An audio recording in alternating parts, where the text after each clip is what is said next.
একটি গ্রামের পাশের জঙ্গলে একটি হাতির দল বাস করত।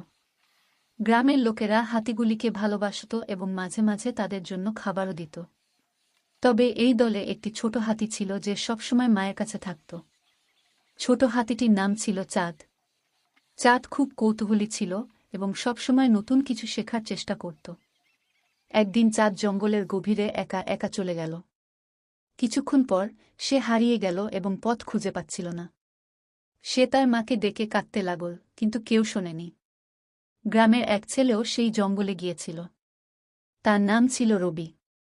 রবি চাঁদের কান্না শুনে তার দিকে এগিয়ে গেল এবং হাতির সামনে এসে বলল, ভয় পেও না, আমি তোমাকে বাড়ি ফিরিয়ে দেব। রবি চাঁদকে নিয়ে গ্রামে ফিরল। গ্রামের লোকেরা তাকে দেখে খুব খুশি হল। তারা চাঁদকে তার মায়ের কাছে ফিরিয়ে দিল। চাঁদের মা রবি এবং গ্রামের লোকেদের প্রতি কৃতজ্ঞতা প্রকাশ করল। এই ঘটনার পর হাতির দল ও গ্রামের লোকেদের মধ্যে বন্ধুত্ব আরও গভীর হল। হাতিরা আর কখনো গ্রামে সমস্যা সৃষ্টি করত না এবং গ্রামের লোকেরা তাদের জন্য খাবার ও পানি সরবরাহ করত। এইভাবে চাঁদের হারিয়ে যাওয়ার ঘটনা গ্রামের মানুষ ও হাতির দলের মধ্যে বন্ধুত্বের এক সুন্দর উদাহরণ হয়ে রইল।